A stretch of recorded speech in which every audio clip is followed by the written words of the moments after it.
Good morning, everyone. I'd like to start this meeting. I will chair the full 2 hours here this morning. And I would welcome everyone to meeting number 85 of the House of Commons, Standing Committee on Canadian Heritage. I would like to acknowledge that this meeting is taking place on the unceded traditional territory of the Algonquin Anishinaabe people. Today's meeting takes place in a hybrid format pursuant to the House of Commons Thursday, June 23rd of 2022, and pursuant to the Standing Order 108-2 and the motion adopted by the committee on Tuesday, September 20th of 2022. The committee is meeting to continue its study on safe sport in Canada. Now, we have a number of guests on video conference. You will see on the lower right side of your screen a globe. That is for interpretation, English, French. You take your choice on that. So for Kelly and Rebecca, you are on video conference here with us today. You will find that globe on the right side. So the first hour, we have Kirsten Worley, a former elite athlete and advocate. She's with us live. Thank you, Kirsten. We have My Voice, My Choice, Kelly Favreau, who is the co-founder. She's by video conference here this morning. And Jessica Gertner, an advocate, I say Gertner, coming from a German community. And we have a Spirit of Trust, Rebecca Curry, the founder, also on video conference. So the three groups will have 5 minutes each to start their presentation. Ms. Worley, you may now proceed with your 5 minutes of an opening statement. Thank you. Thank you, Mr. Chair. It's an honor to be here today as a participant in the Standing Committee review on safe sport in Canada. As a recognized survivor by the International Olympic Committee, sharing my lived experience that took place over 2 decades on and off the field of play. My experience is about abuse, trauma, maltreatment, collusion, the use of willful blindness, the lack of state responsibility, gross liability, brand protection, and foreign interference, while validating the importance of civil courts and tribunals in Canadian sport to ensure the independent access to remedy. In 2005, I would be the first athlete in the world to be gender tested under the IOC's policy, where I would be violated as a predetermination of my participation in cycling. Canada is a signatory to the Olympic movement, which is founded in Canada's sports system. They felt they could, they had a right, and I deserved it, they knowing nothing. The IOC, given blind trust under the autonomy of sport, of which the IOC operates, guiding and regulating sport federations. In 2008, realizing Canada had no connection to the leadership of the IOC, I personally convened a conference call with the leadership of Canadian sport and the IOC. Dr. Patrick Shumash, unable to answer the medical questions, as one of the authors, became flustered at admitting the IOC had never done any research to the published policy. In that moment, Ottawa realized they'd raped me. Justice and Sport Canada collectively did no due diligence upholding the state of obligation and respect to protect, to fulfill the human rights and result of international customary human rights law before adopting a policy from a foreign entity. The cover-up would come fast and furious from employees of Sport Canada, the CCS, Cycling Canada, COC members, CEOs of the UCI, and even a cease and desist order from WADA's CEO, John Fahey. I've never met John Fahey. They blacklisted me to prevent the world from knowing what they had done and what I knew. A united front from Ottawa, Montreal to Lausanne, their sole intent to protect the IOC from civil, human rights, exposure to consequential impact to the Olympic brand, preserving at all costs the autonomous structure to which they operate outside the civil law and society as a whole, a behavior familiar to the mob. The IOC is not a sporting organization. They are a brokerage business in sporting event management and do not run a single sport. The COC is a marketing franchisee controlling the IOC's business channels in Canadian marketplace, selling the idealism of Olympism, utilizing the autonomous system. By 2014, I would walk away from elite sport as my body had completely failed me. I decoupled myself from the autonomy. To the next action, I sought expertise from the CAS and steered me towards stating, we are not a court of law, and such cases need to be heard within civil courts and human rights tribunals, directly me expertise to civil law and human rights. I would seek legal counsel in Toronto on June 30th, 2015, where the IOC, UCI, Cycling Canada, Cycling Ontario would be served. WADA subsequently served January 2016 as the fifth respondent. Bach directly would attack the survivor, suggesting if I were successful, it would impact the IOC's Swiss sovereignty, impacting the future of the Olympic movement. And this was a sport issue and should be heard in the CAS. Bach knew I had found the Achilles heel. The IOC argued jurisdictional reach and the HRTO denied their application. The IOC step was inconceivable, choosing to alter the policy without research as a legal scheme to migrate liability in the court system that they could no longer politicize nor control the outcome. They had to come with science, which they didn't have. By pushing them outside the autonomous system, they were made to care. Ottawa, including the broadcasting licensee of the Olympic Games, the CBC, remained silent, limiting public awareness of the IOC's presence in Canada. I would go it alone. The IOC would focus to hit the survivor with a bigger hammer. On February 29, 2016, in the Superior Court of Justice of Toronto, the IOC would present their policy to evidence, which was firmly rejected. They would lose the day and be ordered to appear in the HRTO with all the other respondents. The IOC would hide from sport the outcome in Toronto, an unsupported policy which would remain in place for 5 years, leading to worldwide consequence in sport and society, due to the IOC's concern of statement against interest and the impact to their brand. The WADA lawyer at the HRTO proceedings weeks later, we thought Miss Worley was going to give up. They miscalculated the will of a survivor. Their focus was a long play, utilizing the shield of the autonomy and the liability. Inevitably, we would be successful preventing future physical harm and trauma experiences from across the sporting globe. Paul Melia, a panelist of the Athletes Can Safe Sport meeting back in April 2019, chose the word pioneer when he confronted me in person in an effort to relive his anxieties as an abuser, stating, "Kristen, you will never forget what I did to you, and you'll have to live with it for the rest of your life." Abuse in Canada sport is systemic across the system in various forms. The autonomous system allows career abusers to reinvent themselves without accountability and oversight. By being here today, being here in person to speak the truth to power, and for my own closure, and not to live the life that Mr. Melia intended, releasing me from the carousel that they have kept me beholden to, and while ensuring on this day forward never happens to anyone else at any age, at any level of sport participation in Canada. Thank you. Thank you very much. We'll move now to My Voice, My Choice for 5 minutes. We have Jessica Gertner live with us, and on video conference, Kelly Favreau for 5 minutes. Thank you. My name is Jessica. I'm an advocate for sexual assault survivors. I'm certified in trauma-informed practice, and I hold a first-class honors degree in law. It's the first time I've advocated for myself. My decision to be here today was not taken lightly. I made a choice between reaching a resolution with Hockey Canada via the ITP or using my voice to stand beside Canadian athletes to plead with the government to help victims. I don't want to see more half-hearted pity. I want change. I have significant concerns that the ITP process will cause many, like myself, to consider rescinding and retracting complaints. It is not trauma-informed or even trauma-respectful, and it greatly jeopardizes true legal processes. What good does that do? I'm not an athlete, but I lodged a complaint to BC Hockey in 2021. The response was pathetic. I had no confidence in their ability to handle historical sexual assault complaints. The ITP accepted the complaint last year, but only because my husband, a coach and Hockey Canada member for over 18 years, interacts with the respondent in his work, not simply because the respondent is a member himself. I was provided with very little information on how this process would go. Had I known, I would not have agreed to it. I have a very short time, so I'll try to fit all of this in. I was told that if the victim is not, quote, in hockey, the misconduct policies may not apply, and that survivor support services are not available to non-members. My identity was not protected. My name and the allegation were simply emailed to the respondent with no safety or risk assessment carried out. You cannot lean on your support system or speak about the process. I was left vulnerable and exposed. I was discouraged from reporting to police until the investigation had finished, despite stating I wished to do so frequently. The interviews were antagonistic to the point of bringing me to tears, cutting me off, speaking over me.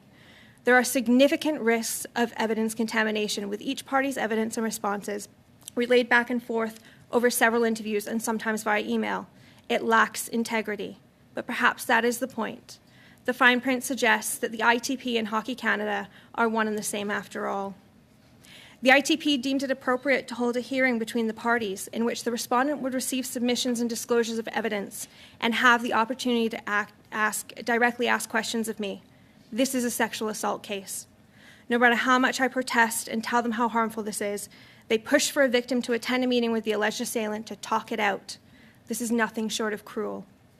They operate as a pseudo-court without the legislative or personal protections. Victims are faced with a wall of lawyers and risk managers attempting to distance Hockey Canada from liability and the imbalance of protecting a respondent's unqualified right to participate in sport with that of protecting athletes and victims from harm. There have been multiple people involved in this ITP process, none of whom are there to advocate or support victims, but all of them continue to profit off of our trauma. The system has not changed. It is all the same people under different entities and processes, all conflicted by their own affiliations and personal interests. They may call it safe sport and sport integrity, but it is anything but. Survivors are tired of fighting the system from every angle, but this one shouldn't be so hard. I'll turn it over to Kelly. Kelly, you got 2 minutes. Thank you. My name is Kelly Favreau, and I'm a survivor of sexual violence. And I can only tell you this because I represented myself in BC Supreme Court in June of 2021, where I won the right to say my name and identify myself as a victim in my own story. I am here today because I am a lived experience of how legally silencing complainants of sexual violence through publication bans or NDAs can have unintended consequences and how it can affect safe sport. Despite us being told that publication bans and NDAs are in our best interest, both carry thousands of dollars in fines or penalties and possibly jail time should a victim breach a gag order. It's important to note here that my perpetrator is not a member of any organized sports league, Safe Sport or Hockey Canada, but publication bans and their effects are not limited to those outside of professional athletics. David Shoemaker, the CEO for the Canadian Olympic Committee, testified here on June 1st that, quote, "We do criminal record checks and have a selection committee that validates that. Safe Sport relies on criminal record checks to tell them if someone's been convicted of a sexual offense or crime, but those are only performed every 3 years when they should be performed annually. And it doesn't say anything about charges or arrests for sexual offenses unless they work with vulnerable persons. And even then, the victim would have to be a minor for it to show up. So for those who don't have convictions, publication bans and NDAs prevent victims from filing complaints to members of Safe Sport. Safe Sport are operating in a similar manner to court systems and silencing victims with confidentiality agreements that forbid complainants from speaking to anyone about the complaint other than to seek legal advice, or NDAs that are enforced upon parties once resolution is provided, thus providing them from talking about or even finding out if there are other victims by the same perpetrator. When someone reports someone for abuse, it is not the first time that person has abused someone. It's just the first time they've been reported. Trauma-informed approaches in working with victim survivors of sexual violence needs to be higher on the Safe Sport to-do list. There is a culture of silence and secrecy and privilege and protection surrounding the sexual abuses that take place in sports in Canada. Please wrap up, Kelly. No one will put themselves through this process for fun. Not being able to have the choice in sharing your story in hopes of protecting others from going through the same thing you did is one of the most helpless feelings in the world. Thank you. Okay, and our third group here this morning is the Spirit of Trust, Rebecca Curry, the founder, and she's on video conference welcoming us this morning. Go ahead for 5. Thank you, Mr. Chair. Good morning, everyone. Thank you once again for the opportunity to be part of this crucial study on safe sport in Canada. The world of sport is in crisis. Canadian sport is in crisis. Make no mistake. Abuse in sports in all its forms is a systemic crisis and requires our immediate and undivided attention. Harm has already occurred and is continuing to occur today. It will continue to occur tomorrow. We must act now because now we know, and we must start taking care of our people now. We know that as much as 70% of participants in sports will fall victim to at least one form of abuse during their sporting journey. The last record of sport participants in Canada dates from 2016 and stood at 8 million people. 70% of that is 5.6 million people harmed. Let that number sink in for a second or two. 5.6 million people harmed.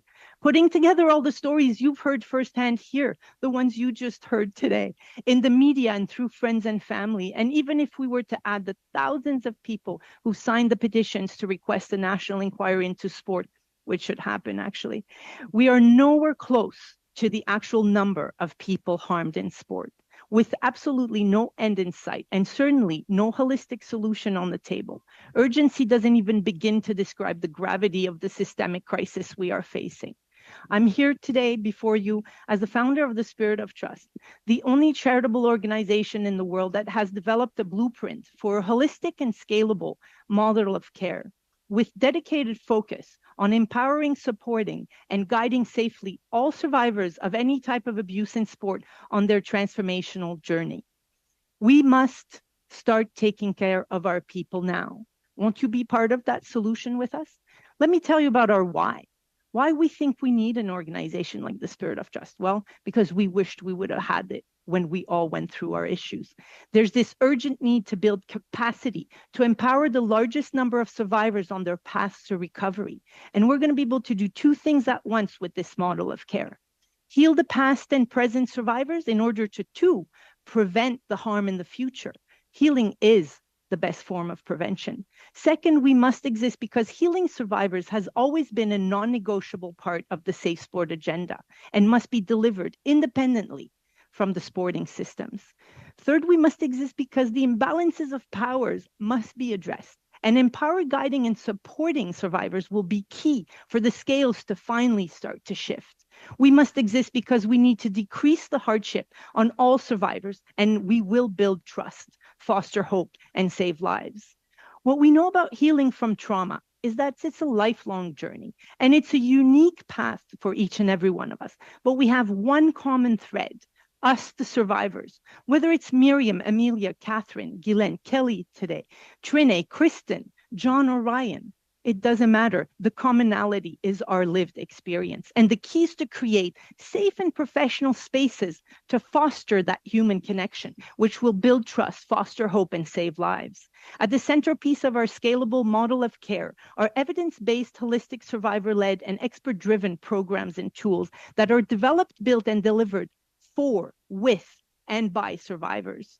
More specifically, modeling the peer support concept, very successfully used in the military and other high-intensity industry. That's at the core of our offerings. Whether survivors will use the individual or the group model, the virtual or the in-person, or the survivor advocate accompanying someone through a complaint process. All these paths will exist individually or to be used in combination with each other. Peer support will build trust, foster hope, and save lives. We will be able to deliver that through our partnerships, research, and protocols. All survivors wanting to support others will be screened and trained as well as supported to offer the safest model of care. And who's the team of superheroes behind these initiatives? Well, there's a ton of them. And we're all from diverse backgrounds, but we share a mandatory combination of things. And you heard from some of them today.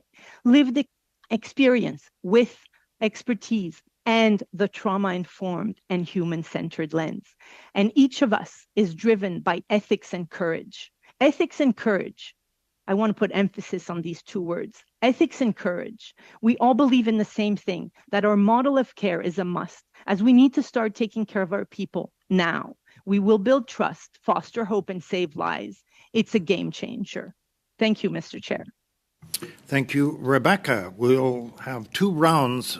It looks like we got 40 minutes here to question our panel, and we'll start with a 6-minute round, and Mr. Shields will lead it off for the Conservatives. Martin?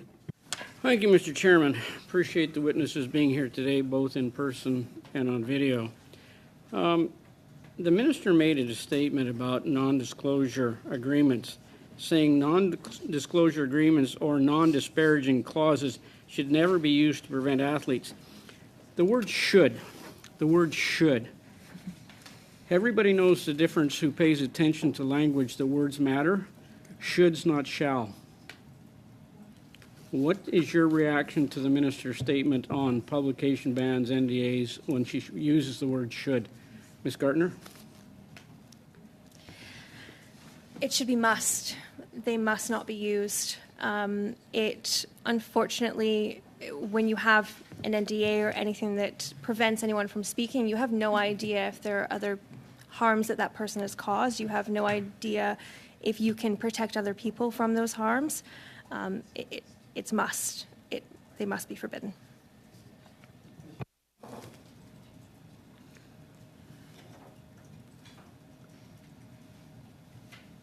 Go ahead, Kelly.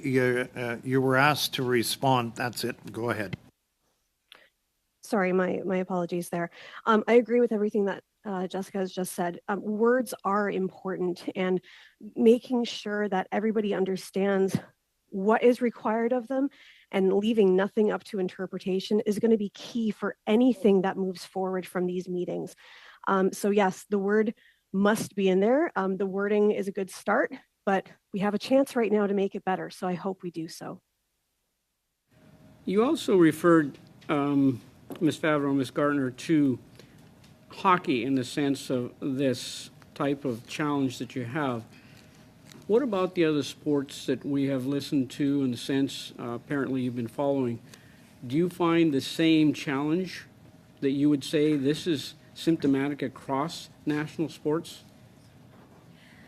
Absolutely. I have read every article, every story that's come out. I've watched every person come before this committee, and every single one of them has the same theme coming across the board of how they've been treated, how the system has treated them, and the silencing and the additional harm and trauma that has been caused by going through any kind of complaints process with these systems as well.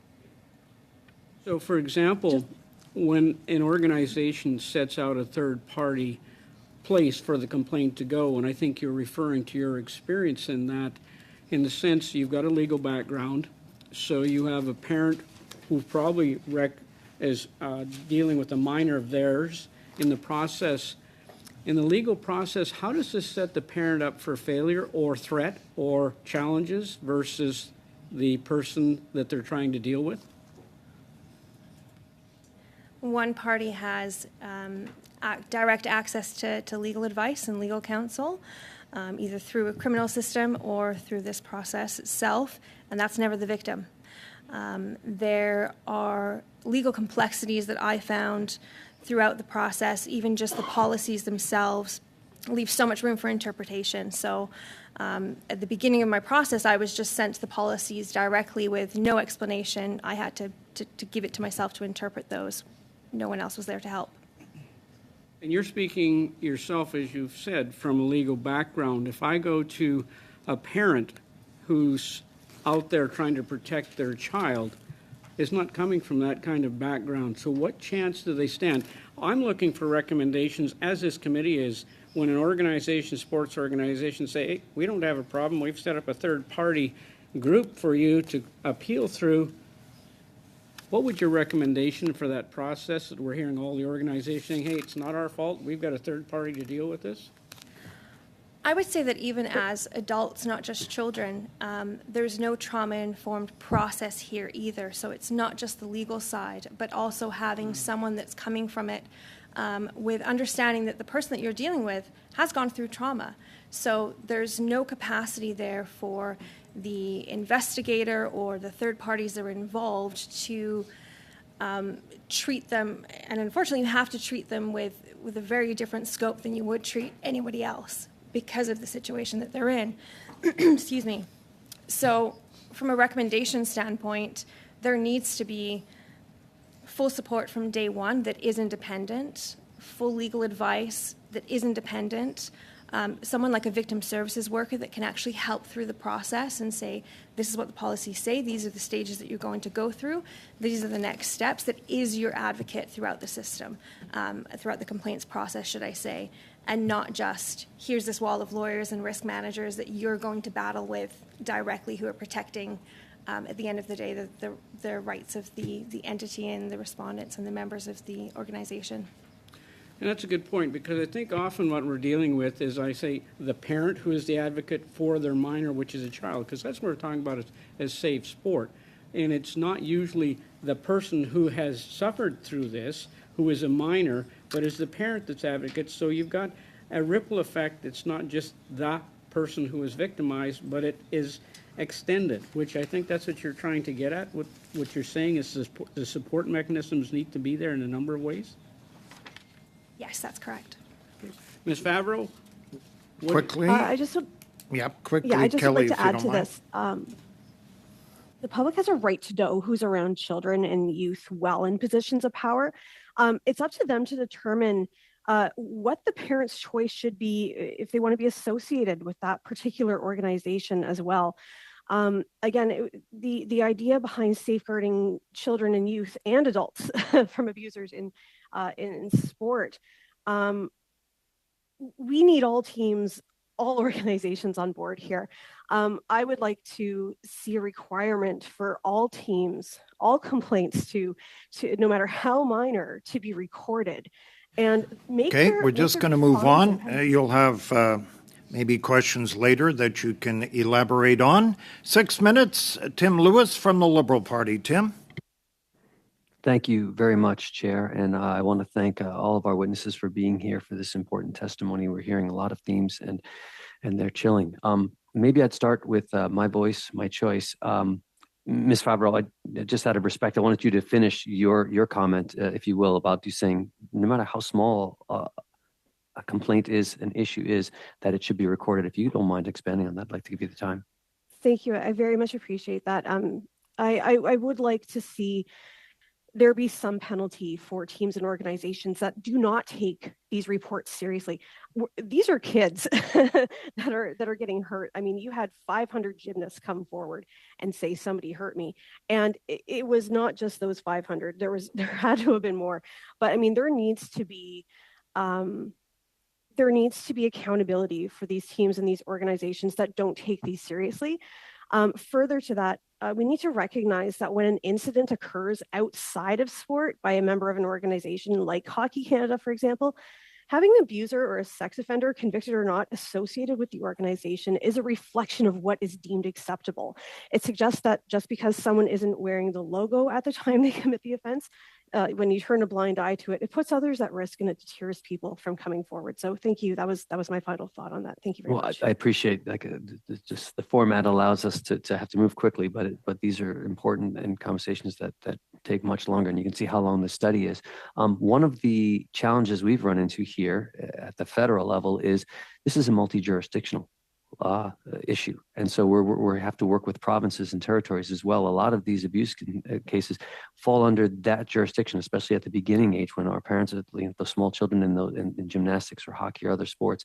How can we strike that balance that at the federal level, what we're doing, we can only handle a few thousand athletes at that kind of level, that a lot of it is provincial and territorial? What are some of the best practices you can give as far as working together with provinces and territories?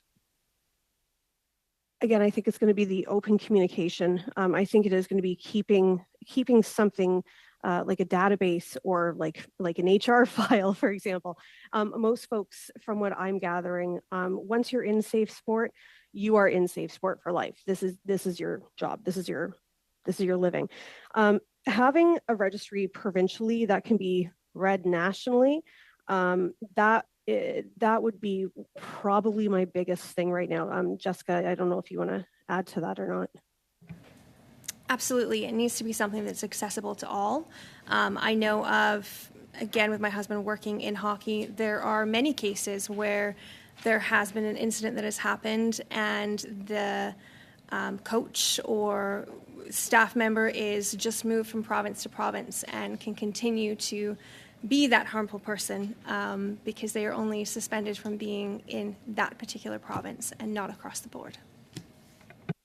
I appreciate that. Thank you. And I would like to bring in Ms. Curry to this discussion because it sounds like you have a lot of expertise as that as well. Best way of setting up that pan-Canadian complaint system, how can we work together? Because if abusers are allowed to move from province to province, that's absolutely unacceptable. At the end of the day, we're trying to protect our children. So what kind of system can we set up at a federal level that can encourage, compel, what I'm not sure the right word, of getting the other jurisdictions on board?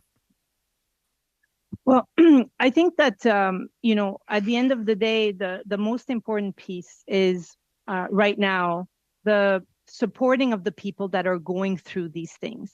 As we put all the bigger brains around the table, thinking about what's the best structure we need to have.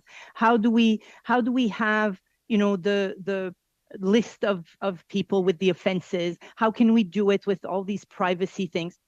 Doesn't matter. At the end of the day, we need to support people now. And our concern is guiding and helping people through their process. So I think at the federal level, it's that continuous conversation about how do we, if you want to have a system that sits outside of the civil courts, the criminal courts, the human rights courts, you have to do a system that makes sense and that is truly connected. And if it's not connected, well then, it's not even worth having the discussion for. Now, there's pros and cons to having an insular system, right? Because you heard Kristen today, and she tells you about taking things out of the independence of sport because that's where you get the better justice. That's where you get people heard.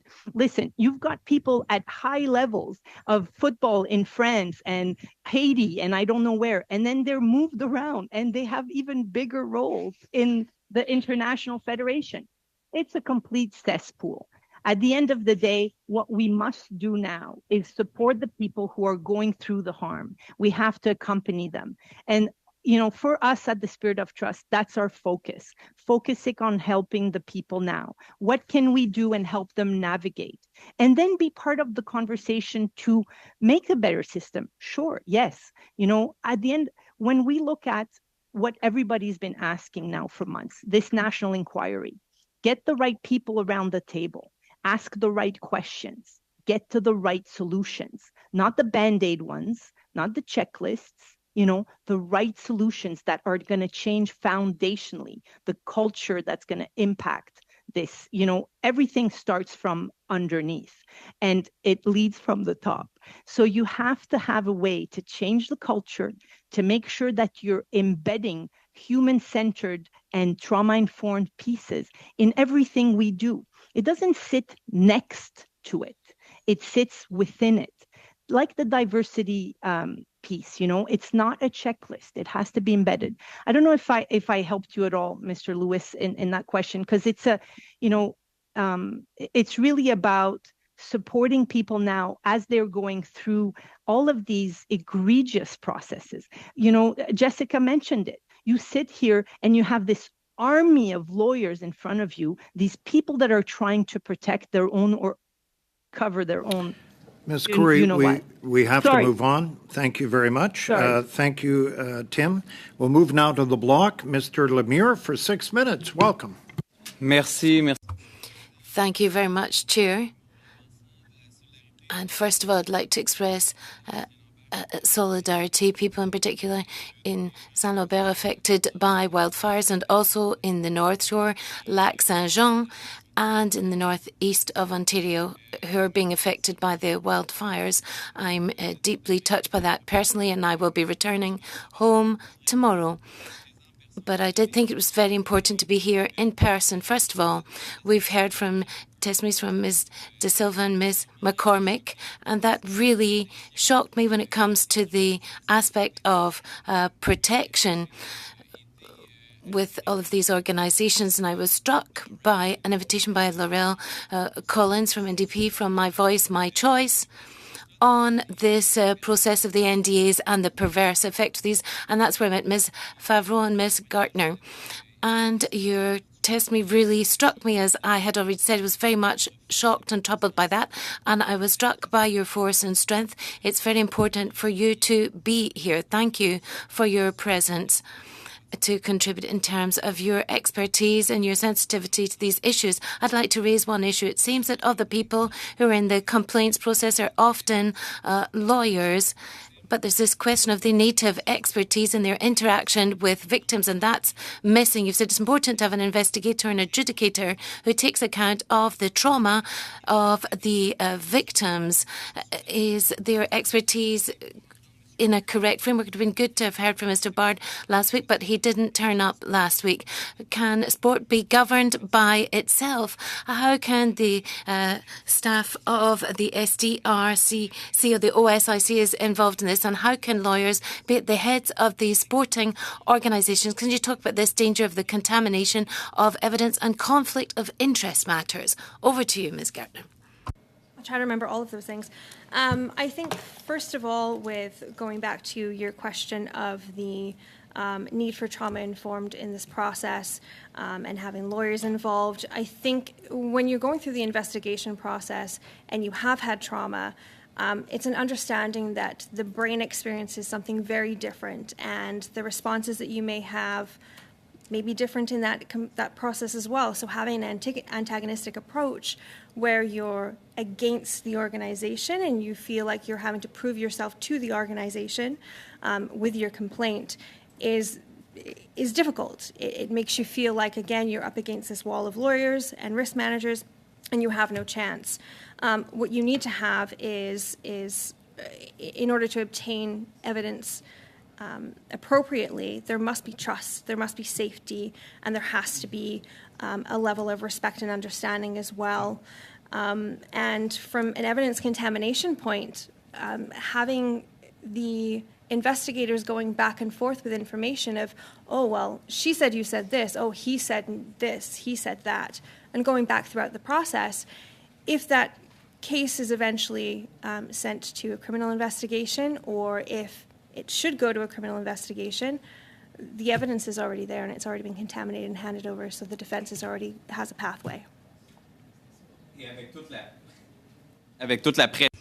And with all of the psychological pressure that's imposed on your shoulders, I'd like to turn to you, Ms. Kelly, or rather Ms. Favreau. Could you comment on these aspects? Yes, absolutely. There's a real issue with survivors and victims coming forward with the current system where safety is non-negotiable.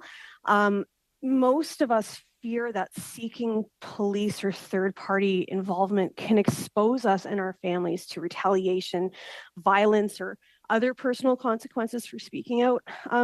The current system is really difficult to navigate with any sort of dignity, and it's super re-traumatizing as well. Historically and currently, there's a really bad track record of convicting those accused of sexual offenses, despite statistics showing how common sexual offenses are. When you have no trust in the system, it's real hard for people to come forward and put their trust in somebody else. The accused also seems to have a lot more rights in any sort of legal process. I mean, victim complainants, we're not provided with any sort of legal guidance or advice with respect to our rights, our options, what our participation level can be. We're not represented. We're technically no more than a witness to our crimes. It's incredibly hard for those facing systemic barriers as well, perhaps those who are criminalized due to their race or religion, who don't, speak English as a first language, who live with the threat of intimate partner violence, who live in poverty. There's a lot of key factors why folks aren't coming forward. So we need to ensure that safe environments are established so that when somebody comes forward, they feel like they're believed. They feel like they don't have to explain themselves 900 times to 900 different people. Folks need to have a choice and control in what happens with their name and their story. Or the fact that they are not a lawyer when they're faced with this wall of lawyers who are there to defend the integrity of the machine and the brand. To round off, I'd like to underline that following testimonies, Minister Saint-Onge has expressed her will to find responses to this question of NDAs that very much attack victims, and I will fully collaborate on that. Thank you very much. Good, thank you very much. Right on 6 minutes, we'll move to the New Democratic Party. Mr. Julian for 6 minutes. Thank you. Thank you very much, Mr. Chair. I thank our witnesses for coming forward and your courage. As we struggle with ending the crisis that we're seeing in Canadian sports. And I'll start with you, Ms. Gardner. I was stunned to listen to your testimony where your identity was not protected, where you were forced to confront your abuser, the perpetrator, in what kind of dysfunctional system, dystopian system is a victim forced to confront their abuser. And then subsequent to that, of course, we know that non-disclosure agreements, after the victims have been exposed, are then muzzled. I wanted you to share with us, if you can, what this ITP process, what kind of impact it's had on your mental health. And a second question, for the last year we've been meeting, and I think there's been a consensus around the committee around pushing Hockey Canada. There's been mass resignations. They are supposedly rebuilding. Do you have any more confidence in the organization now than you might have previously? I'll start with the last question that you had. Yes and no. I don't know enough about the people that are currently involved, but I know that they're not listening. I know that they are not reaching out and speaking to people like me to understand what has happened and what they need to do to improve. And there's a lot of lovely words that they're saying, but I haven't seen any action yet. One of my other concerns is that as in BC, we have the BC Hockey League that is now moving away from Hockey Canada and moving into an unsanctioned sport in itself with no policies, no processes, no safe sport guidance, and that continues the harm. From a mental health standpoint, I first initiated a complaints process in October 2021. We're now in June 2023. It took a year for anything to be done with my complaint. In October of last year, I have been through the investigation process for about 6 months. My mental health has significantly declined. I barely left the house when the complaint was first emailed to the respondent with my name. I managed to convince them to at least use my maiden name so that it wasn't easy to identify my husband in this process. And that was a battle. There was no confidentiality clause in there. I had to ask for it to be included. It was terrible. It was terrible. Thank you for sharing. I know this is very painful. I appreciate you sharing this with us. It's very important. Ms. Worley, you spoke very eloquently, I thought, about the blind trust in sports federations, where they're basically just given carte blanche, a blank check, and this has been a systemic problem. Sports federations haven't been overseen by the federal government at all, and that obviously needs to change. How do we stop that protection, that blind trust in sports federations that basically allow them to do whatever the hell they want? Thank you for the question, Mr. Julian. I think the issue is what we have is what we call the autonomy of sport. This autonomous system that allows them to work outside the civil system of law and civil society, and that is really a systemic model that was been incurred by us integrating the Olympic movement into Canada's foundation of the design of our Canadian sports system. And what's happened is that model of the Court of Arbitration and that system of mediation arbitrary law, that practice, which is in a country that is designed around a sovereign foundation to it, to which that's being mitigated or modeled here in Canada as a very similar parallel. So virtually, Ottawa is our Canadian sports system is a mini model of the Olympic system internationally. And so what happens is that behavior is a continuous system of allowing the organizations to be able to work within this autonomy that it doesn't have the oversight. So what I was able to do through my process, because they tried for 9 years to be able to oppress me personally, to limit that knowledge. So that came down from, not just from the national level, that came from Sport Canada, through the World Anti-Doping Agency, through the UCI, right up to the push. It was the IOC driving it into Canada. It wasn't Canada driving it out into the international sports system and integrating with the IOC about it. It was foreign interference coming in from the IOC, a fear because of what I knew and what happened to me, and the world finding out about it. So the autonomous system is designed specifically to limit that liability and that brand impact to the IOC and to the Olympic movement. Thank you very much for this. Thank you very much for that. And I have a question for Ms. Favreau. You spoke, I thought, eloquently as well, that when we're talking about abusers, it's not the first time of abuse, it's the first time reported. And to what extent have the use of NDAs protected sports organizations and perpetrators rather than providing support to the victims?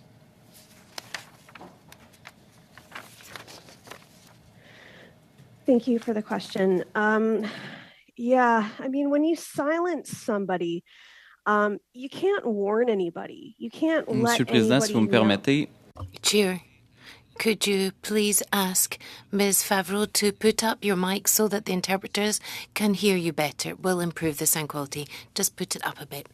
That's good. Try Sorry. it. You've Is- got is about it better now? 45 seconds. Thank you. Sorry. Yeah. So I mean, the protection that gets offered by an NDA and a publication ban. I mean, sometimes those help people come forward, such as the woman from the 2018 World Juniors case. It gives them a sense of confidence that they can continue their life in sport or just life in general without repercussions or being singled out or set aside. But on the flip side, publication ban laws and NDAs really don't allow someone to come forward to an organization and say, I was abused by that person. So I mean, it protects the accused a lot more. It would be great to see Safe Sport provide a legal advisor to these victims. Then they could seek advice on how to navigate on making a complaint under solicitor-client privilege when it comes down to having to get around these non-disclosure agreements. But I mean, the key thing that most people want to do, we just want to warn people that someone else is out there, that someone else is hurting. I think it's fair to say for most of us who have been sexually assaulted or assaulted by a person in trust, that we are not their first victim. And we're certainly not their last. Thank you, Ms. Favreau. We must move on. We'll go to the second round, where we'll do 5 minutes for the Liberals and the Conservatives, 2.5 for Bloc and NDP, and then we'll wrap it up as we prepare for Swimming Canada. So we'll start the second round. Mr. Martel for 5 minutes, please. Merci, Monsieur. Thank you, Chair. And thank you to the witnesses for being here today. The testimonies we've heard are very troubling because we always wonder why it's so repetitive and it's harming so many people. And it's stretched over many years and many witnesses experiencing the same thing and nothing seems to have been done. Ms. Gartner, what happened in Hockey Canada, which allowed for an agreement out of court with the victims. There was this fund that was just strictly reserved for that. I imagine that doesn't take you by surprise.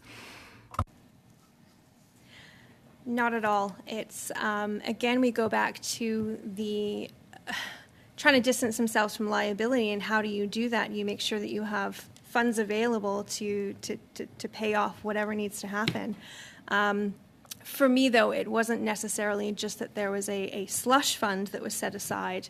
It was just the pattern of silencing, and that they felt that paying somebody off and going through this process and not dealing with the actual perpetrators. We don't know the names of the perpetrators of that case yet, or any of the other cases before that. So it's the silencing that all of that caused, which is very, very harmful, because we don't know if any of those people have caused others harm too.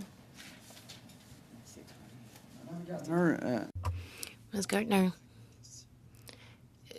to come on to my next question, why is there this protection towards coaches and these people who were doing this? Is it because there's not enough coaches or they want to protect their reputations?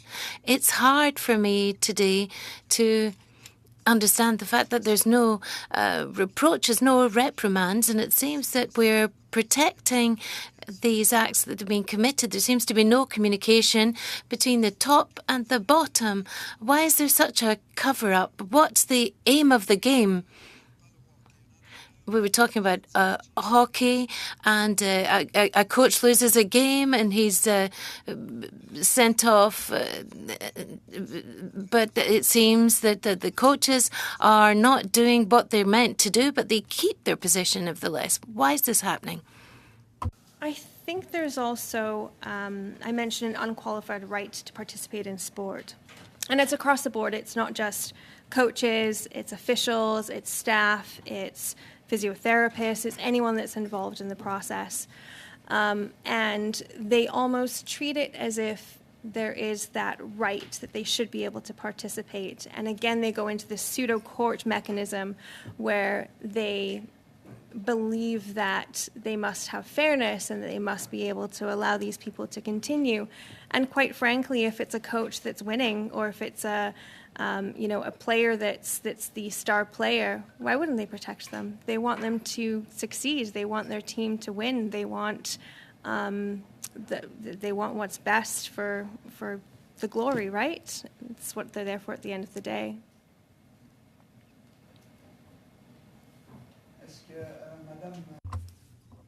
So, Ms. Coury, do you think that what the minister announced in terms of a program, do you think that's helpful? I see you smiling there. Are we going to get somewhere with this? With what she announced? Thank you for that question. Well,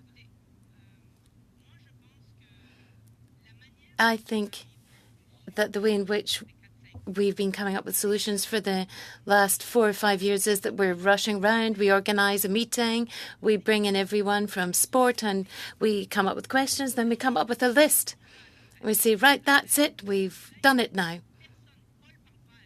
But people are not coordinating amongst themselves, and the organisations that are being set up to develop solutions are not the right organisations, and they don't have the right people around the table. They're not asking the right questions, and they don't have the right expertise. We're not getting the right solutions. So no, basically, I don't think this is going to be very helpful. Why? Because the Office of the Sport Integrity Commissioner is creating more pain than good. It hasn't been set up correctly. It hasn't been thought through, and it's not being delivered properly, and it's creating more problems than good. So we need to stop all of that and think about things so that when we take action, we should do it correctly. Minute mark. We have to go to Lisa Hepner of the Liberals for 5 minutes. Thank you, Chair. And just to clarify for the record on what Minister St. Onge said about non-disclosure agreements, she did say 3 weeks ago as part of her announcement that non-disclosure agreements cannot be used for the purpose of silencing victims, and their funding from Sport Canada would depend on the fact that they respected that criteria. So I just wanted to be clear with everyone that I think we're all on the same page when it comes to non-disclosure agreements and silencing victims. I don't think anyone thinks that that is appropriate or good in this day and age. And Ms. Favreau, I'd like to turn to you. I think you had some interesting ideas. We've been talking about this idea of a registry and how it would work. And it's difficult to kind of envision how it would work because, I mean, how do you bring in people who haven't had complaints brought against them again? And how do we prevent people who've had valid complaints? How do we prevent them from moving to other jurisdictions or other countries? And then you talked also about the difference between having provincial jurisdiction and federal access to those same lists. So would you talk to us a bit more about how you envision a registry like that actually functioning? I have ideas, but I think that most that would be definitely above my pay grade. The first and foremost, again, you need a safe environment to be established for someone to come forward when speaking out.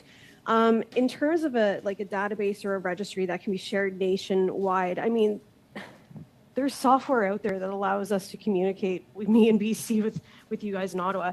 I'm confident that there would be something that could be easily built by a tech company out there to make this database.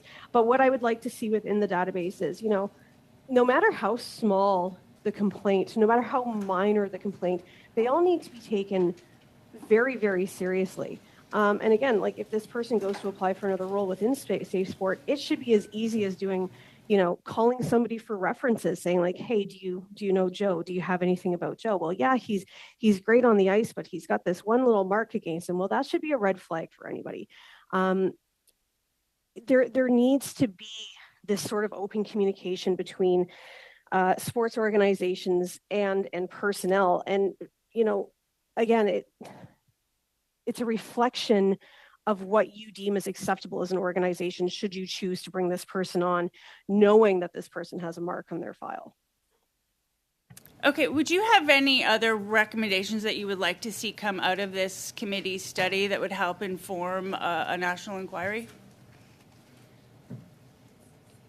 Yes. I'd like to see the process for victims to come forward be a little bit easier. I'd like for folks to recognize that it is not easy speaking about these topics. I'm in a very fortunate position where my particular assault took place 8 years ago. I'm comfortable speaking about it, but certainly in the first 6 months, I was not comfortable speaking about it.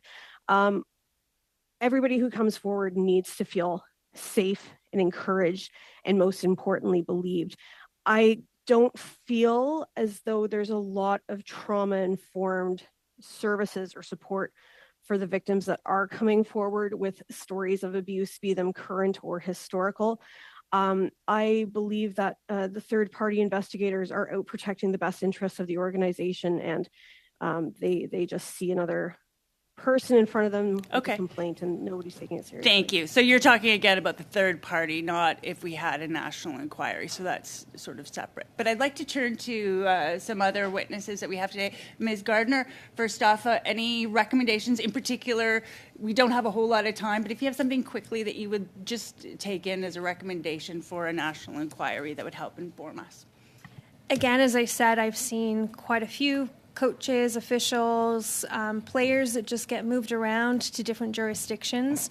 So ensuring that there is a database, that there is a process where it's as simple as a reference check, but also that puts the children, the players, and the athletes first and not the organizations, because that is what we're seeing across the board, is that we're putting the organizations first. And giving them far more rights than the children and the athletes. Thank you very much. We've reached the 5-minute mark. We'll go to Mr. Lemire for 2.5 for the block. Merci, Monsieur le Président. Thank you, Chair.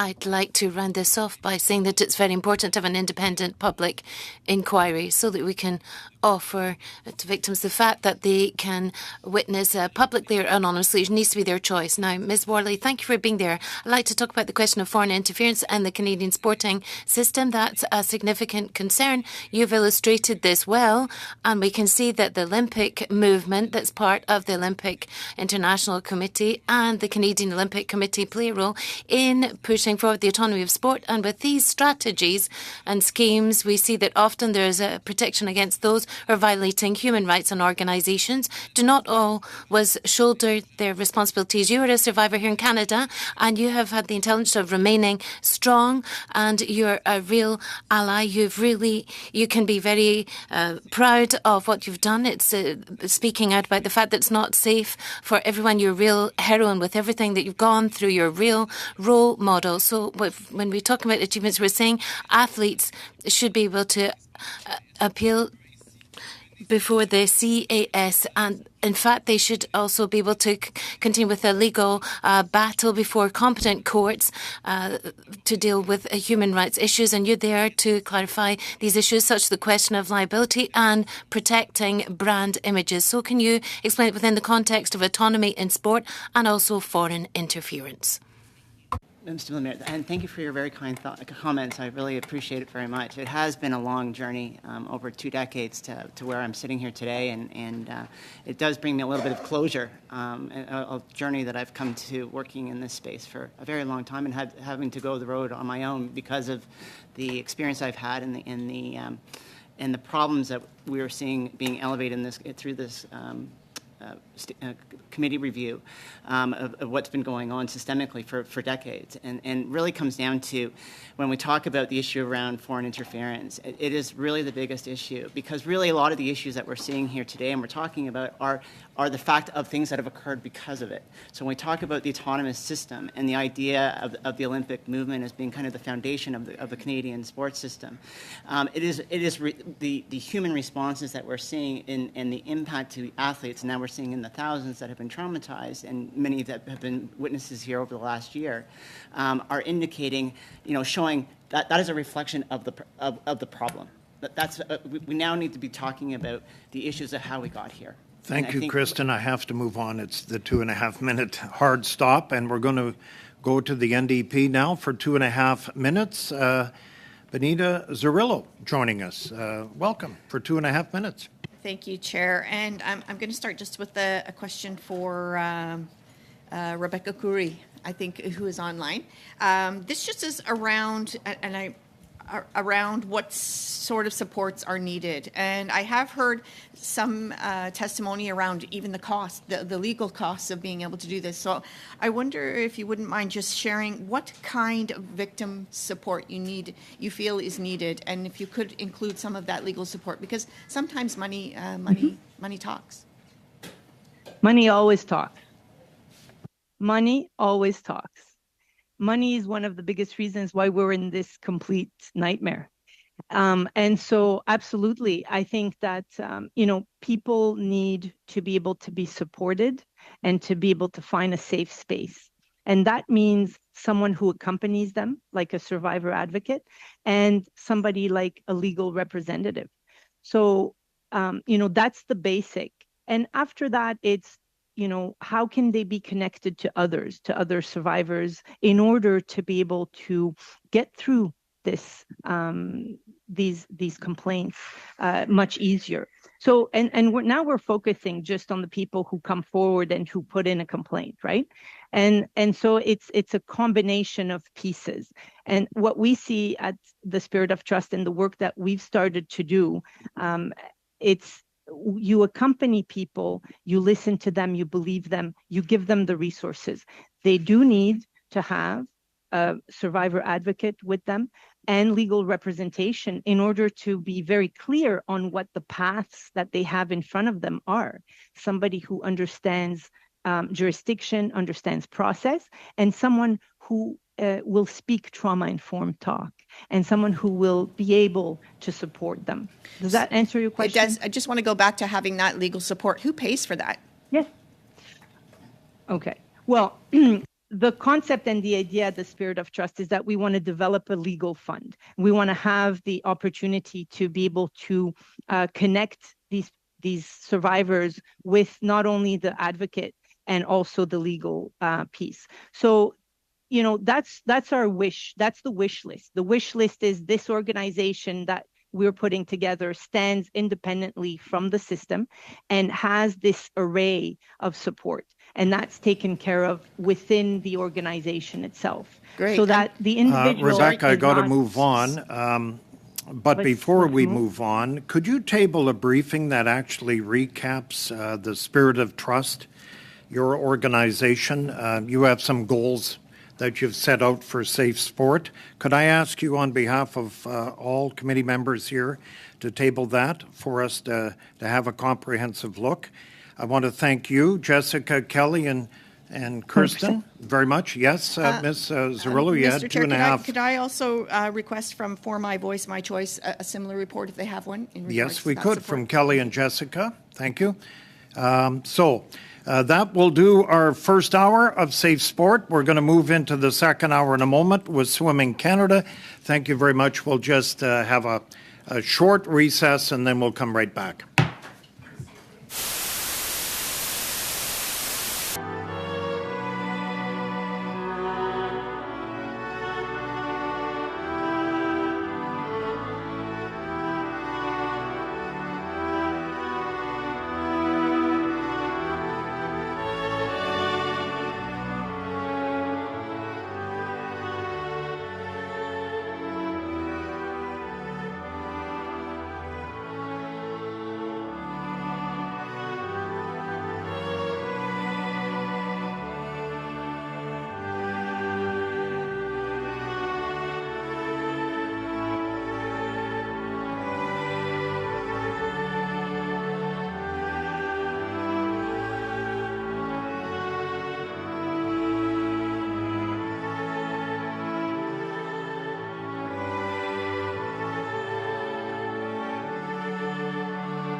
We just have one guest for the second hour from Swimming Canada. We welcome Suzanne Pollins.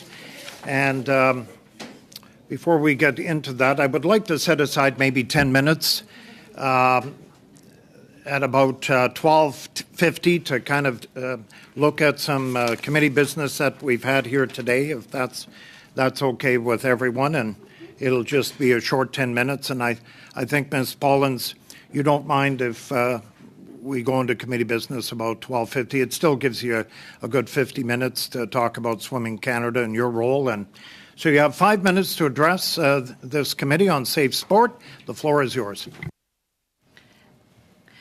Thank you, Mr. Chair, for the invitation to appear today before the Standing Committee on Canadian Heritage and its study of safe sport in Canada.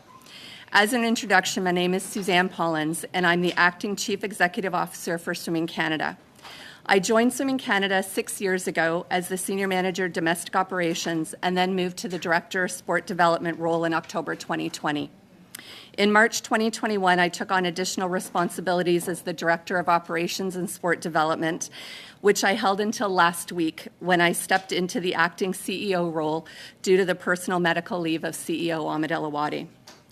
Prior to joining Swimming Canada in a staff position, I've been involved in the sport of swimming since 1974. I swam competitively with my hometown club for approximately 8 years. When my time as an athlete ended, my involvement in the sport of swimming did not. In 1987, I was a summer student intern with a provincial section, and then in 2000, when my then 7-year-old began competitive swimming with our local club, followed by her 2 brothers, I became involved in the sport again. As my 3 swimmers developed within the sport, so did I. I was on our club board for 18 years, serving 8 years as president. I was on the provincial section board for 8 years and also became heavily involved in officiating swimming competitions, first locally, moving to provincial and national competitions, and finally receiving an appointment to the International FINA Federation as a referee in 2017. The sport of swimming is a passion and has been for my entire life. My children are my why. My purpose from the beginning has been to ensure we create and maintain an environment where everyone can enjoy the sport that means so much to me. Now adults, my children are all still involved in the sport, one still competing, and the other 2 working as coaches within a varsity environment. I have seen and experienced the evolution of safe sport from the club level through to the provincial level and now at the national level. Many of the stories we've heard from athletes across the country from a variety of sports has been heartbreaking. We all have an obligation to do better, to work to create safe and inclusive environments where every participant at every level feels they can participate in sports safely. Swimming Canada has worked and will continue to work on creating and maintaining a safe and inclusive environment. Swimming Canada introduced safe sport initiatives in 2016 with the hiring of a safe sport coordinator and the introduction of our safe sport framework, which included the pillars of education, prevention, and response, and the development of policies and procedures to support the framework. An independent third party was also introduced to manage safe sport complaints. Last month, Swimming Canada hired a director of people and culture, strengthening our commitment to people and culture in our sport. Over the past 6 to 7 years since the introduction of the framework, we have continued to try and build awareness in working with the provincial sections. Each provincial section is also building their safe sport frameworks. We continue to learn and we continue to grow. We currently have a campaign via Twitter called Safe Sport Mondays, where over the course of 8 weeks, we are raising awareness and educating our community on what safe sport is, and sharing different aspects of safe sport, including open and observable environments, see something, say something, and mental health. Swimming Canada understands the need to hear the athlete's voice. Several members of the board were athletes, one as recently as 6 to 7 years ago on the national team. We are also currently rewriting our bylaws to formally include a retired athlete on the board beginning in September. We have an active athletes council, one that includes current and former Olympic and Paralympic team athletes. Over the past several years, we have several examples of athlete well-being prioritized ahead of results. Sport is an important fabric in the life of Canadians. Parents, athletes, coaches, officials, administrators, provincial sport bodies, national sport bodies, and all partners have a part to play in making sport a safe place. Much has been done, and there is still much work ahead. Education and awareness across all levels is crucially important, as is a coordinated approach across all levels and through a central point of leadership. Back to my why. At its simplest, it is and was my kids. But it is more than that. It is the people, every person in our sport, all sports, and creating the environment where each and every one can enjoy a safe and inclusive experience. Thank you, Mr. Chair. Thank you, Ms. Pollins. So we'll go around. The first round is 6 minutes, and I'm going to take the 6 minutes, if you don't mind, for the Conservative Party. I was just notified early this morning that I would be in this chair, but I had many questions for you. And listening to your brief for 5 minutes, many families are like you, waking up at 3:30, 4 in the morning to go to the pool. Mine was like that for several years. So if you don't mind, I will take the 6 minutes for the Conservative Party. I think the first one, with a year and a half out of the Paralympics and the Olympics in Paris, Ahmad El Awadi left the organization. And, you know, Canada's, as you know, a powerhouse in swimming. So this is a red flag, whether you like it or not. And I know you've moved into that position after 45 years around the pool and the board table. But can you reassure Canadians that Swimming Canada is ready for the Olympics, and certainly the qualifying times that coming up very shortly to qualify for Paris? And can you give us some in-depth on why that Ahmad did leave at a time where, you know, usually you're preparing for your Olympic team? Thank you, Mr. Chair, and thank you for the question. Mr. El Awadi is taking personal medical leave. It was for personal health reasons, and I think as an organization, both from the board and staff perspective, we fully support his well-being and the need for him to take the time he needed in order to be well.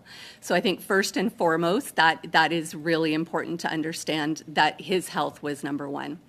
Insofar as the preparation, I think that is one of the reasons why I was appointed by the board into the acting role, is to maintain that continuity. Being with the organization and on the leadership team over the last several years, that was a conscious decision to protect and ensure that the continuity of the organization was maintained in these last 14, 16 months in preparation for the Olympics and Paralympics. It was a conscious decision, and all of our decisions are around protecting and engaging our athletes, our coaches, our staff in the next 16 months. We have 50,000 swimmers in this country. 350 clubs. You mentioned nationally, you're talking to the provincial bodies. But how, when we talk about OSIC and the safety for swimmers in this country, we can talk about it at the national level. You're trying to give it to the provincial level. But my concern is with the clubs, who many are not associated as much with provincial bodies and thus don't follow any of the safe sport rules. And as you know, volunteers are hard to come by at any swim meet, and there are a number of small swimming clubs. So how are we going to work this in with OSIC, where it's top down and clubs? I look at my city, the Saskatoon Lasers, a very small club. I'm not sure they have the capability to do safe sport. Thank you for the question, Mr. Chair. It is a concern from a club level up, for certain. I think that is where, when you consider that clubs are run by volunteer boards, they are parents that are working full-time in other jobs and have invested themselves in their children's sport to be a member of a board or to be supporting of the club. The provincial sections, all clubs need to comply with their provincial sport body insofar as the policies and procedures that are in place within at the provincial level. Then there are also national policies and procedures that each club must follow. It is hard to reach down. It is hard in order to get all of the information to the club level. And I think that that is where the coordinated approach is going to be so important. There are different levels at play, and understanding and ensuring that the little club in Saskatoon or wherever across the country has the resources and understands where they can go to get the resources from the provincial level is really important. I got 2 minutes left. My son, I talked to him this morning. He swam 14 years. He coached for 5. It's one of the best sports in the world, he says, but it's not without its faults. Swimmers and coaches need protection and consistency across Canada. So he swam for 14 years and then coached right after that. And right away, private spaces was the main topic, going from a competitive swimmer to a coach. You know, you're in a room with a swimmer now as a coach. Whoa, right? And as you know, parents wear out coaches. I don't care what club in this country. Parents wear out coaches. Coaches don't last. They get eaten up. Thoughts on that? I think part of the Safe Sport campaign that we have right now is trying to educate and bring awareness. The open and observable environments is something that Swimming Canada has built on from the Rule of Two that was introduced. And open and observable environments is really creating that environment that is open, observable, interruptible for athletes, for coaches, for officials to protect anyone who is vulnerable. And open and observable environments is the way that we see forward. So with the change in coaches, my son went to 60 kilometers a week to 100 kilometers swimming a week. You know, and my son watched as several coaches so-called abused women swimmers on the butterfly. Because guess what? They have problems with their shoulders. What can be done to improve that? Because all coaches want to get swimmers to the university level because it makes them look better. Quickly. Certainly. Thank you for the question, Mr. Chair. We're currently in the midst of a project with regards to our National Coach Certification Program, updating all of our levels of certification, our education, content, and material. I think ensuring that we are constantly doing those updates and upgrades to the content for our coaches' education is one way to address that. My time is up. We go to the Liberals. Mr. Housefather, you're waiting patiently. Go ahead. Thank you, Mr. Chair. I was fascinated by your questions, as I always am. I'm going to start by obviously disclosing my interest. I am a competitive swimmer. I have been since I was 7 years old. I am a master swimmer now. I'm affiliated to Swimming Canada. I was at swimming practice this morning. So clearly I have a particular interest in Swimming Canada. I would note that I think it is somewhat odd that we have Swimming Canada here as opposed to Water Polo Canada or Artistic Swimming Canada, which are the two sports in the water where we've actually had recent allegations. When Ahmed was before the Women's Committee, all of the questions related that he got were about when he was at Water Polo Canada and the claims that have recently been made. So I guess my questions are going to go in a bit of a different direction to Suzanne, who I know from Brantford and Western. And I guess my first question is, what about the allegations that have arisen out of the recent meet in Hungary where Anne-Sophie Harvey had been found in the streets? And I know there was an investigation by FIFA and by Swim Canada. Has anything come out of that?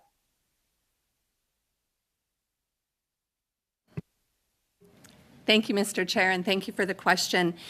Investigations were held both at the FINA level, so that is now known as World Aquatics, as well as internally from Swimming Canada.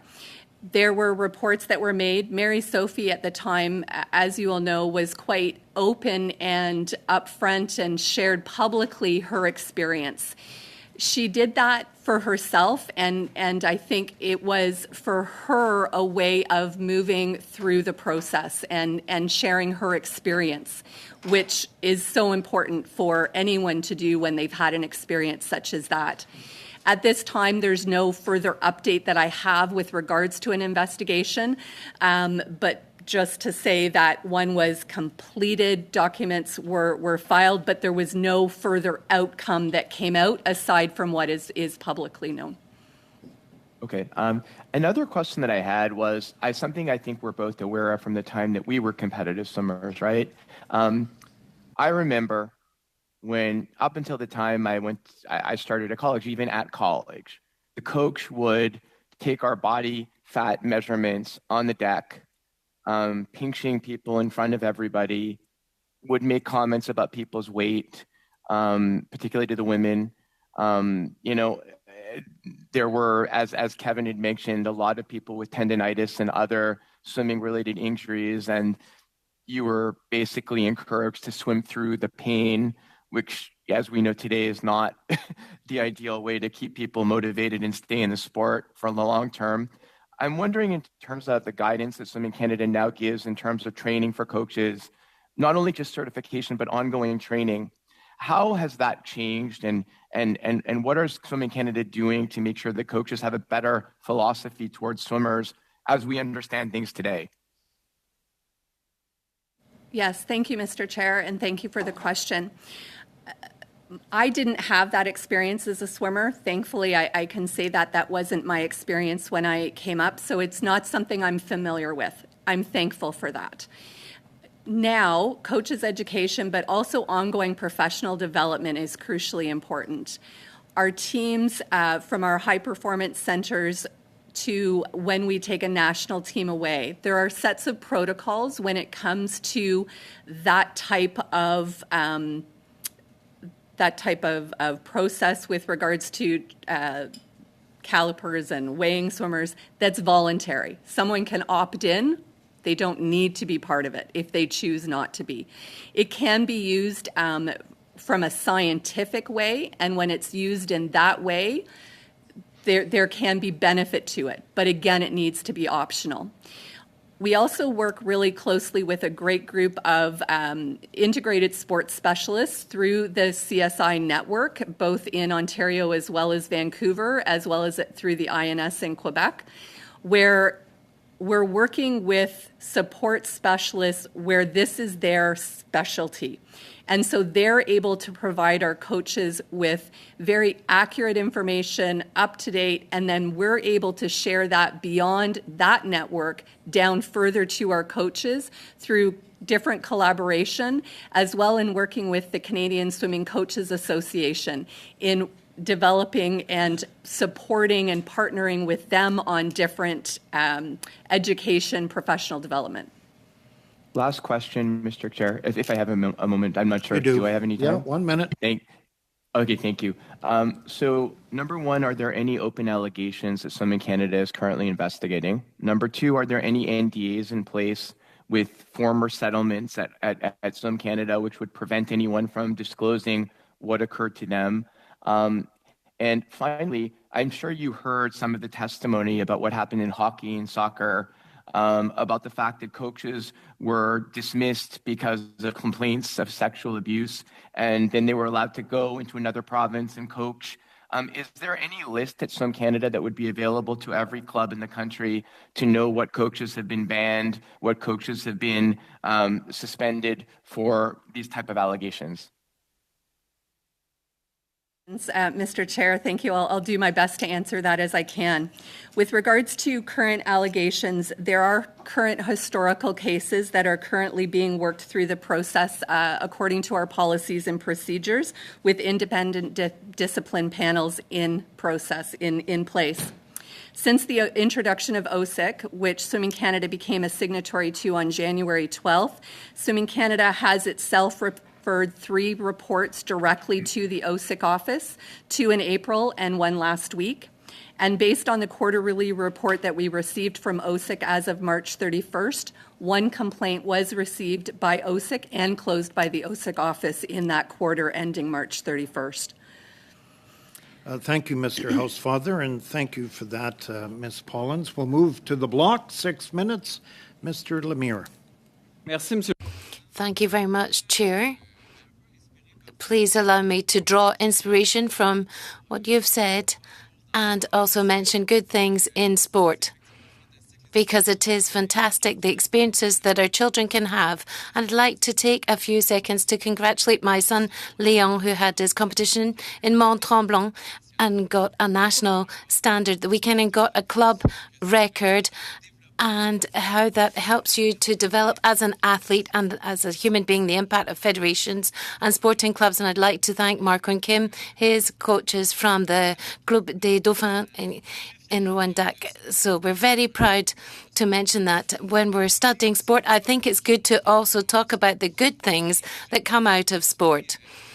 And I'd like to turn to you, Ms. Pollins, and draw on the testimonies that we've had before us this morning and talk about their experiences in the question of autonomy, the autonomy of Swimming Canada and the capacity of the National Sporting Organisation, the organisations representing them internationally, to take decisions independent of any political, economic or external influence.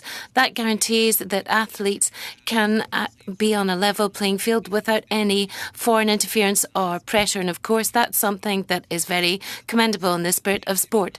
So can you have a swimming sporting event that takes account of all these aspects and the human rights aspects that have been recognised by the Canadian courts? And how can they talk about the question of inadmissibility of certain swimmers when it comes to the definition of gender that's been set by FINA? And here I'm citing as an example, how do you actually deal with the question of transgender people within swimming in Canada?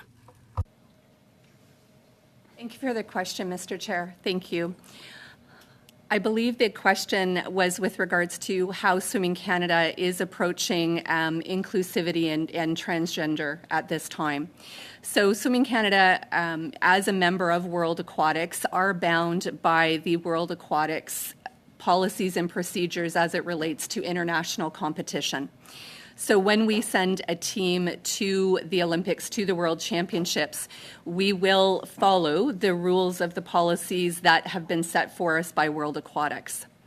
Domestically, Swimming Canada has had in our rule books and as part of our policies and procedures for several years, the ability for athletes, for swimmers, coaches, officials to register in the gender with which they identify.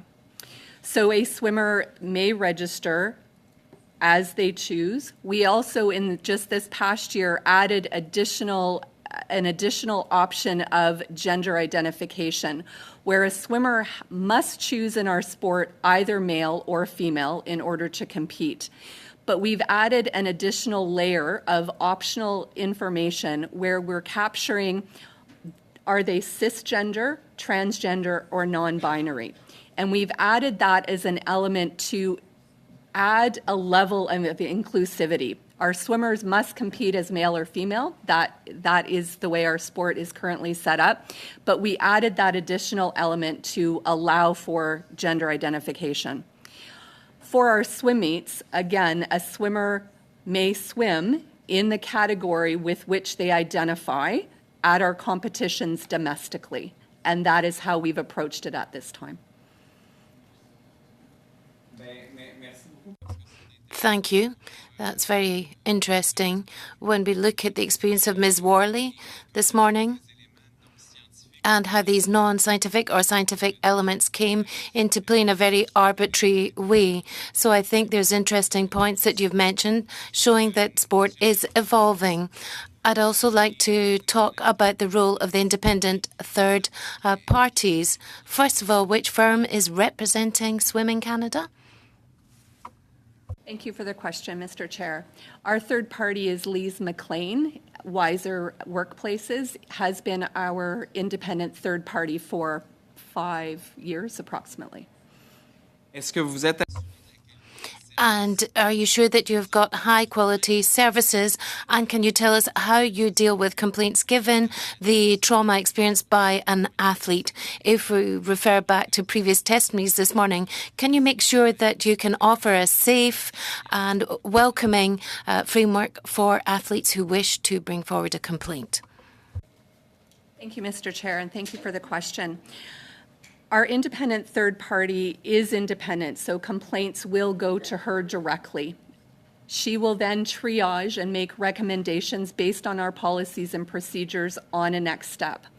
That could be going to a mediation, it could be going to a disciplinary panel, it could be a referral back to the provincial section depending on the jurisdiction of the complaint. In some cases, it could just be providing advice and guidance. We're constantly learning, but our independent process has worked. The addition of OSIC has added a new level of that and a new level of independence for the national level complaints that we're receiving and have seen.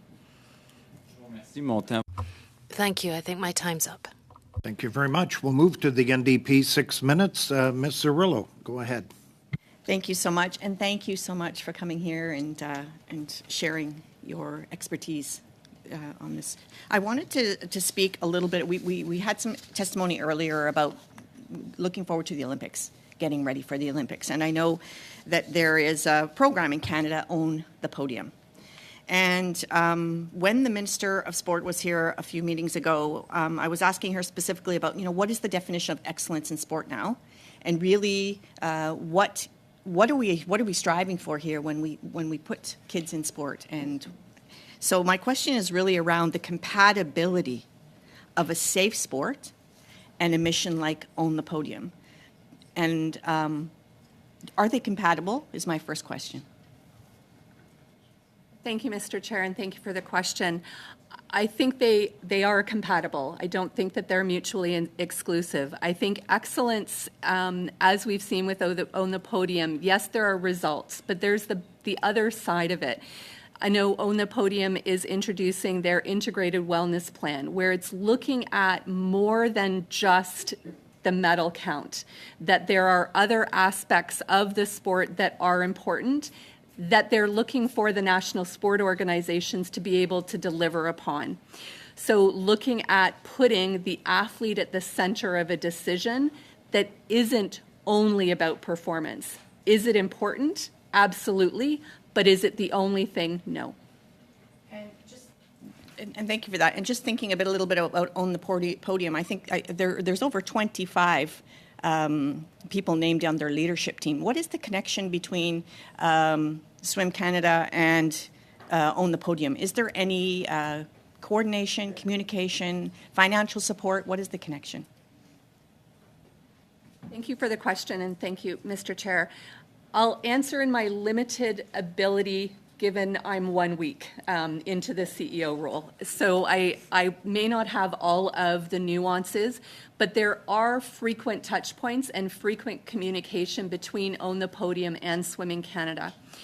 There are presentations that must be completed by our high-performance team with Own the Podium semi-annually, where we're reporting on our activities and what we are doing, including from the performance side, but also on the mental health and the athlete wellness side of things.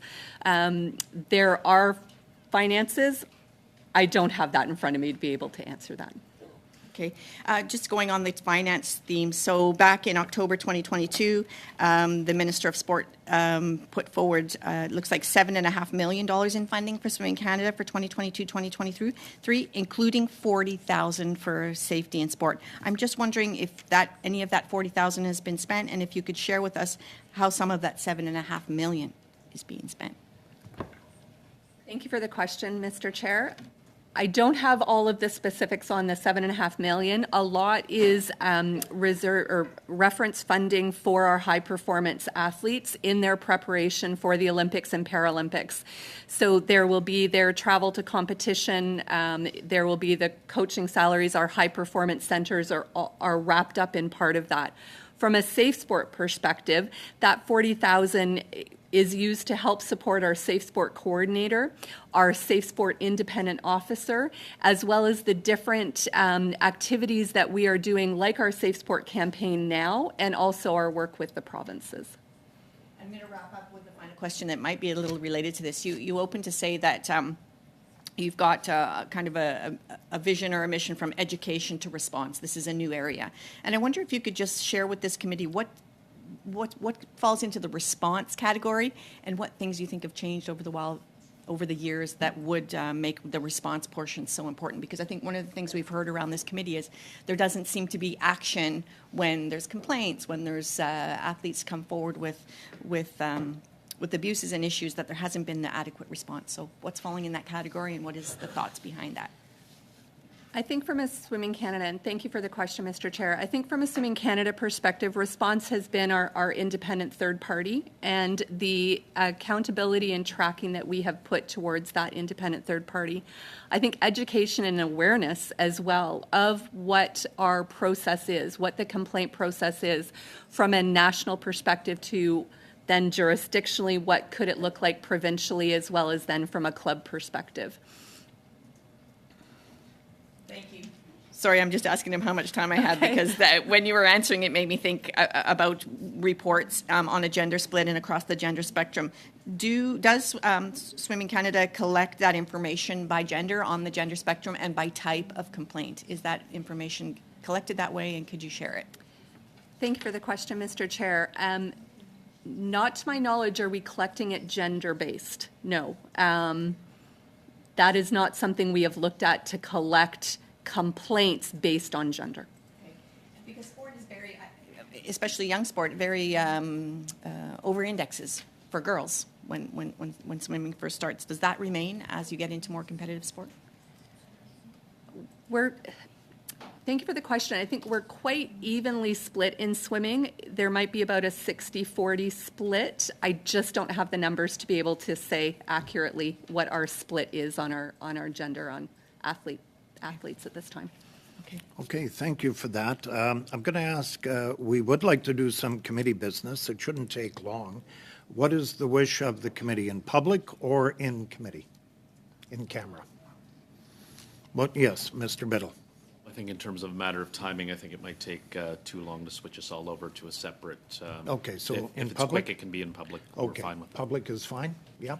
Good, okay. Second round, seeing that we have, we're short on time, I'm going to award each party 2.5 minutes. Ms. Thomas, we'll start with you for 2.5 minutes. You're down from 5, so I've cut you in half, okay? Arbitrarily. All right.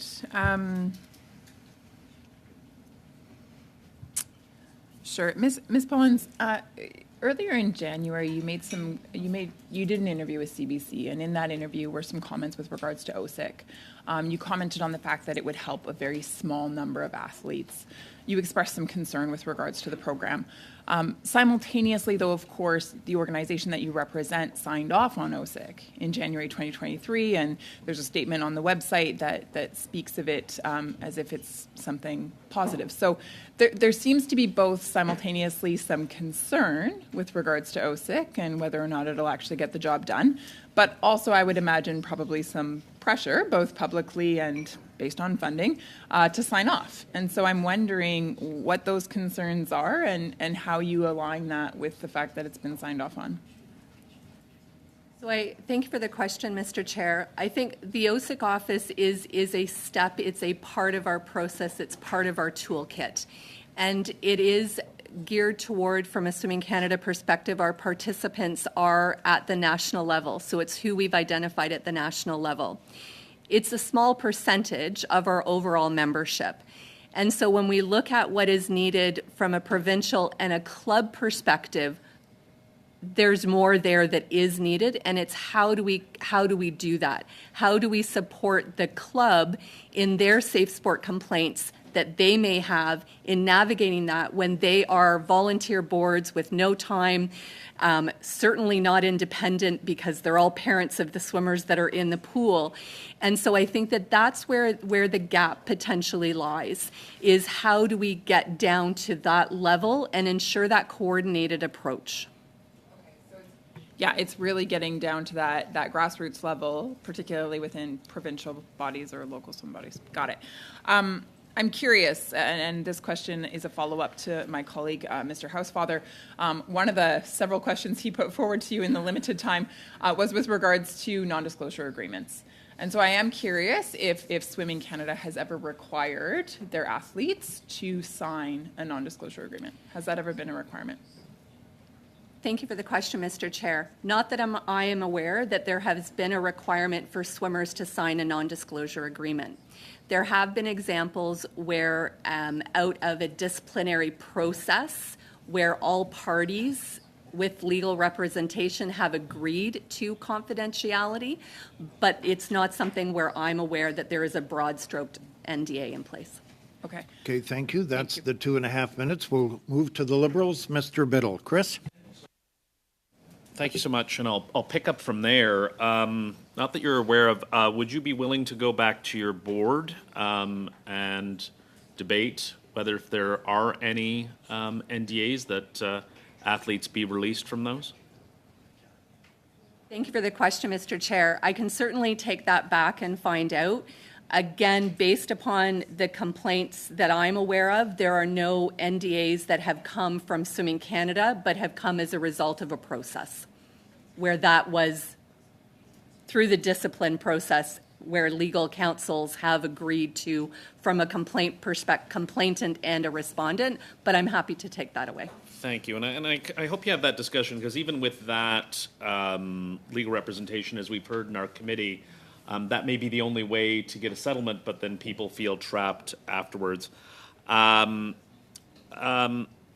it may cause continued trauma.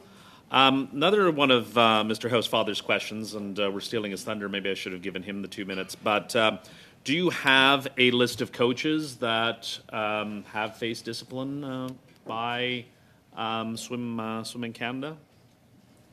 Yes, thank you for the question, Mr. Chair. There are coaches that have received indefinite suspensions, and in order to return to the sport, they would have to reapply for membership. So there are coaches in swimming's past who have had indefinite permanent sanctions and have been severed from this sport. Yes. Would that then apply to provincial or local club level, or that's just at the at national level? It applies across the board, yes. Okay. It is across all levels. Okay, I think I only have 30 seconds. I'll just say 38. Thank you so much. I appreciate the accuracy. I do want to say thank you for your time and hope that your organization continues to be proactive. This isn't an organization that is in a similar boat as some of the others we've met with, so I do want to say thank you and good luck in your role. Thank you. Thank you. We move to the block 2.5. Mr. Lemire. Thank you, Chair. I'll continue on processes. Do you know whether your TPI actually has a reflex to refer certain files to the police? Yes, thank you for the question, Mr. Chair. That is built into our policies that should there be something that is a criminal complaint, that it is sent to the police right away. Merci. Thank you. And how do you inform Sport Canada? I believe you're asking how we inform Sport Canada. We would inform Sport Canada of any major risk, which would include a criminal complaint with regards to a coach suspension. In terms of your responsibilities as a national sporting organisation, have you questioned the role of Mr. Ahmed El Alawadi played when he was at Water Polo Canada? Thank you for the question, Mr. Chair. I believe that was a question with regards to Mr. Elawadi and his time at Water Polo Canada. I have no information with regards to Mr. Elawadi's time at Water Polo Canada.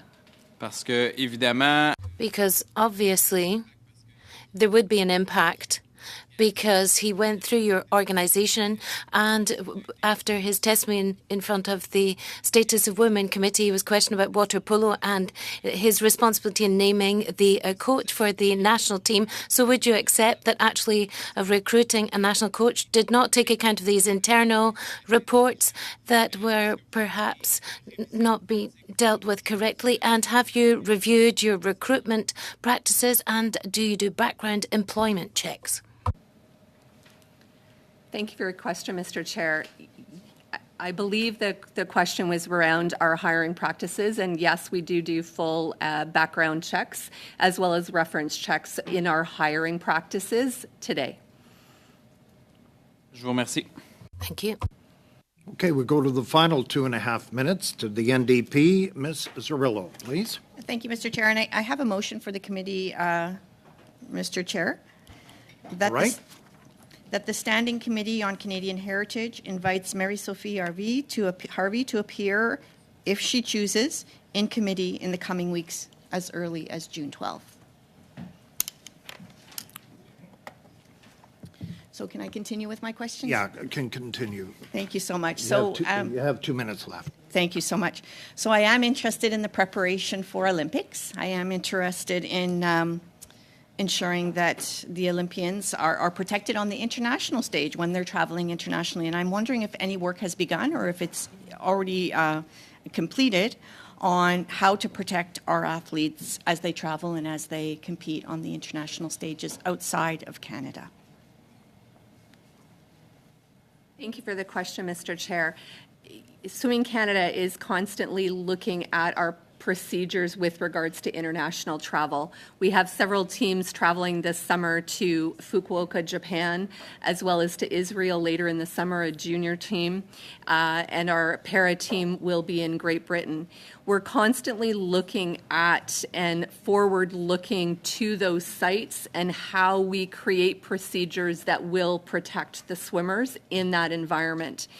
As an example, with the competition coming up in Israel and the uncertainty of the climate and the travel, we're in constant contact with World Aquatics and looking for what their safety plans and what are their plans that are in place for the sport to compete there and to compete there safely.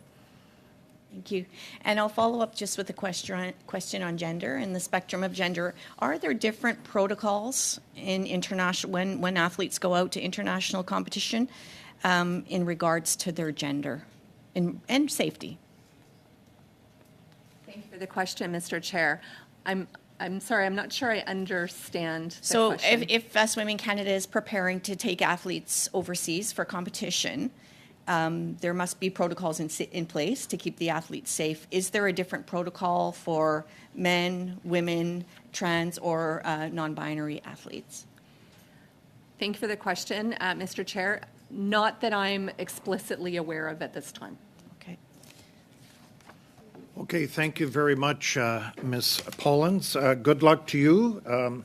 Swimming is, of course, the marquee sport in any Summer Olympics, not taking away from the athletic people, but athletics also and track and field, but swimming, we've done so well there. Good luck to you, and good luck to your organization. Thank you for coming here and sharing the stories of safe sport with Swimming Canada. Thank you. Okay. Thank you, Mr. Chair. Yep, thank you. We're going to do some public business, if you don't mind. We don't need to go into committee.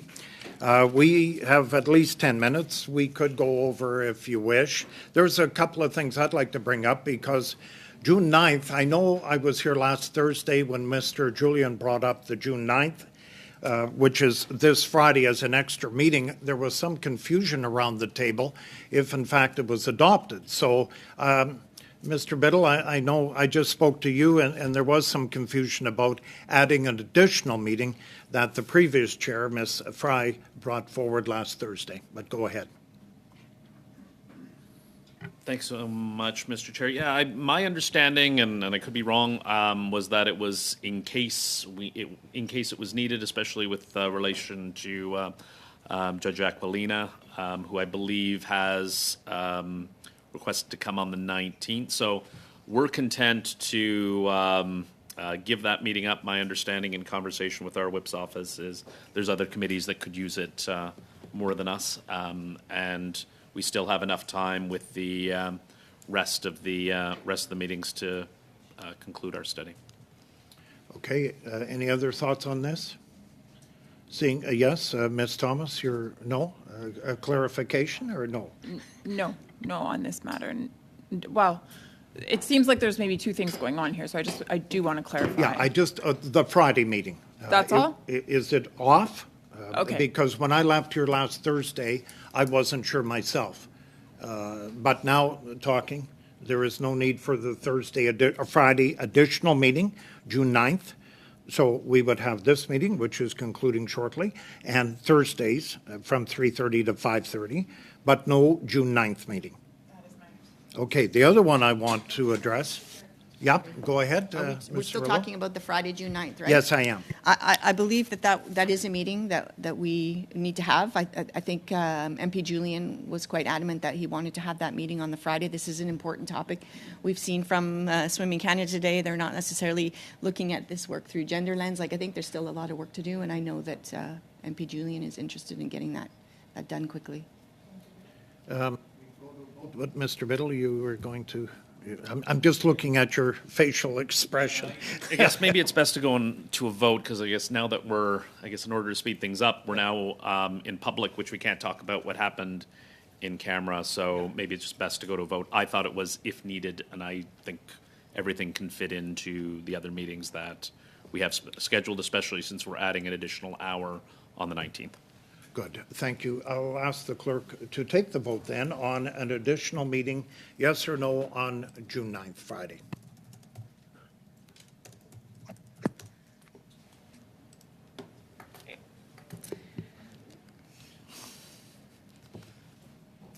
It's up to the committee if they want to do on division or show of hands. I guess it's how the motion's going. If yes, we're voting in favor of a Friday, or are we voting to I would say eliminate the yes, meeting? we're voting in favor of the Friday, June 9th meeting as Mr. Julian requested last Thursday. Can we say defeated on division? No Friday? We're on fine division? with that. Everybody's fine around the table? Okay, so no meeting then, Friday, June 9th. We'll be back here Thursday, 3:30 to 5:30. And yes? Juste pour être certain. Just to be quite certain, I would have voted in favour. I don't know what my Conservative colleagues would have done, just to be sure that it would have really been defeated. We can call for the vote if you wish. We're here, we got 6-7 minutes. Go ahead, Madam Clerk, if you don't mind, call for the vote then. All right, so vote to hold the meeting on June 9th. So yay means you want to have the meeting, and nay against the meeting. So Mr. Biddle. Opposed. Mr. Coteau. Nay. Ms. Hefner. Opposed. Mr. Housefather. No. Mr. Lewis. Against. Mr. Shields. No. Mrs. Thomas. No. Monsieur Martel. No. Monsieur Lemire. Miss Zerillo. So that is 8 nays, 2 yeas. So it's defeated. We will not meet as a committee on Friday, June 9th. The other one, as everyone on the committee got a note today about Judge Aquilina, she is available to come, but only on Monday, June 19th. We set aside last Thursday that we would give Gabrielle the instructions for safe sport for her to work over the summer on a report. Are you willing to bring Judge Aquilina for 1 hour on the 19th, which is the Monday? Any comments from the committee on that? Ms. Thomas. So just a point of clarification. So she would be coming for the first half of that meeting, and then the second half of that meeting would be to give some instructions with regards to drafting the report. Is that correct? That's correct. Okay, That's thank correct. Is everyone fine with that? That Judge Aquilina then? That will set you up, Clerk, to invite the Judge Aquilina for the first hour on Monday, June 19th, which would be from 11 to noon. The second hour, we'll talk about the drafting instructions for the analyst. Good. Any other questions? Ms. Thomas. Topic is wrapped up. Okay, then I do have a motion that I attempted to move the other day. I was filibustered by the party opposite, and so I'll just bring that back to the table now. And that motion had to do with the changes that have been made to the Canadian passport. As it's known, Canadians weren't consulted on that decision, and so my hope would be that the committee could look at this more closely. So my motion reads as follows: that the committee immediately undertake a study regarding the recently announced changes to the Canadian passport. In particular, the decision by the government to remove images that reflected Canadian culture and history, that the Minister of Heritage be invited to appear as part of this study, that this study consist of 3 meetings, that witness lists be due within 5 days of the adoption of this motion, and that the committee report its findings and recommendations to the House. I think it should be noted that, again, that the changes that were made to the passport were done without any public consultation whatsoever.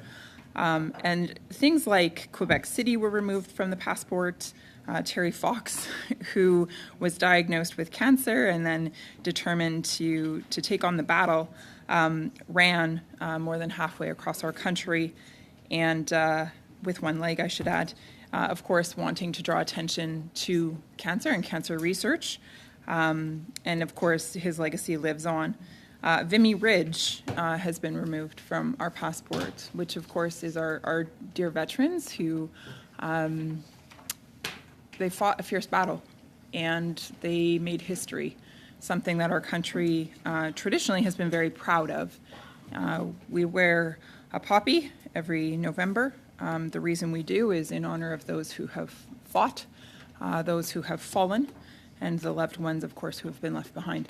And so why we would remove this image from our passport is beyond me, and I know that many veterans are hurt by this decision and have some significant questions that they would like to ask with regards to it.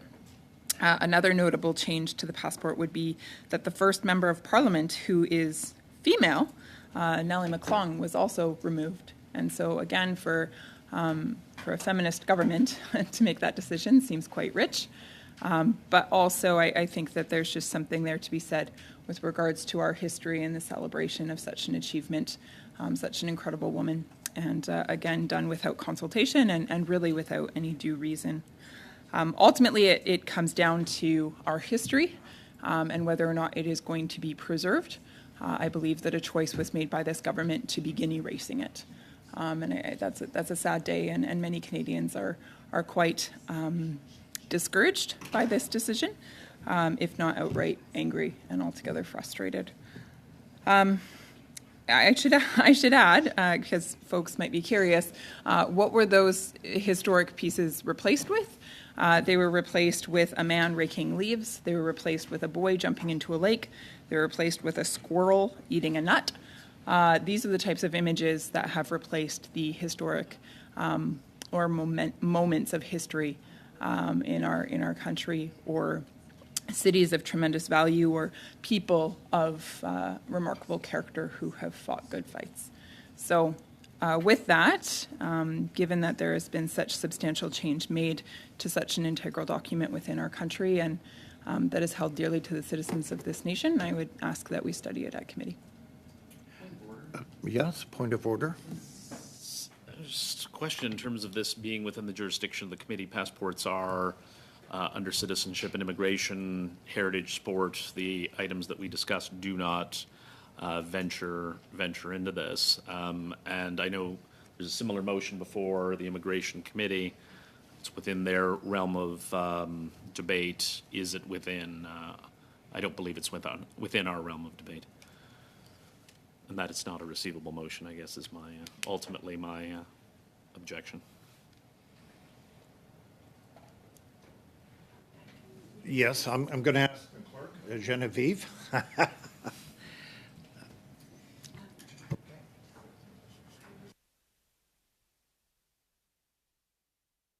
she actually needs a few minutes to look at the mandate properly, so I'll let her go ahead.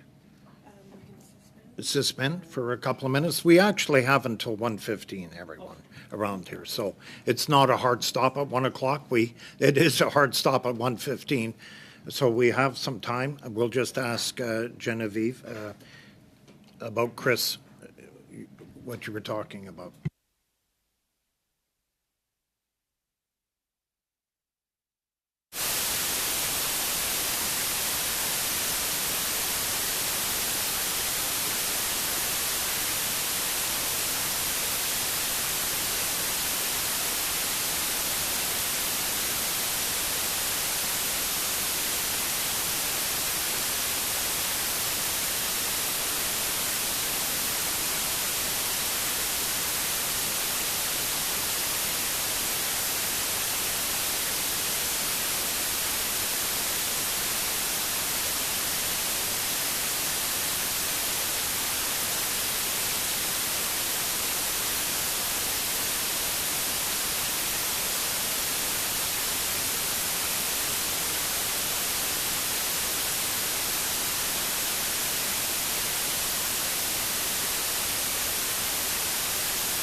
and Immigration Canada. It states here in July 2013, responsibility for certain areas of Passport Canada's activities were transferred from the Department of Foreign Affairs and International Trade to Immigration, Refugees and Citizenship Canada. The committee has been empowered to undertake studies on these matters since that date. The other issue that we could have is the mandate. That's the mandate from immigration. And I would rule that if I had anything to say, and I'm sitting in the chair, unfortunately, I would rule that it would fall under immigration. Yes, Ms. Thomas. I'm hoping this doesn't have to be an official challenge. I'm up for it. I'm not. The motion that has been moved is with regards to a decision to remove historical pieces from the passport, which has everything to do with heritage. This is not about the procedure of its production, which of course was passed on to IRCC. This has to do with its content, which is the history of our nation, which has been largely erased.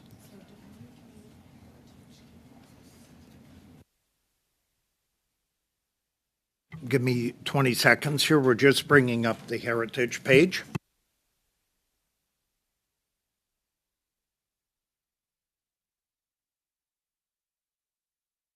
So you are correct. The Department of Canadian Heritage could study historical significances. So I'll give you that.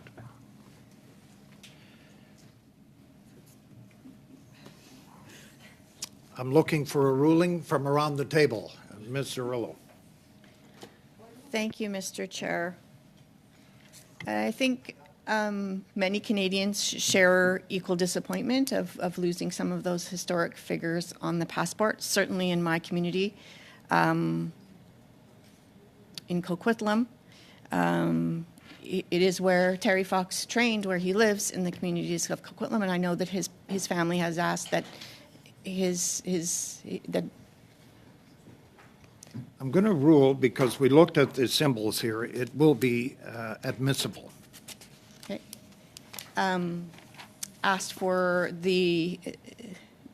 it not to be politicized, basically the name not to be politicized. So I just put that comment on the table because obviously Terry Fox and his family deserves a lot of respect.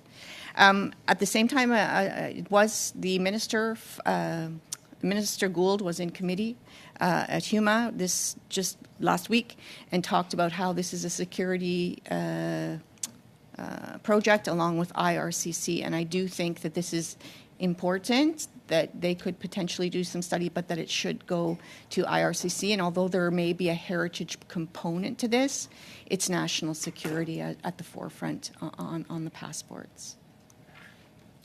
Thank you for those comments. Mr. Martel.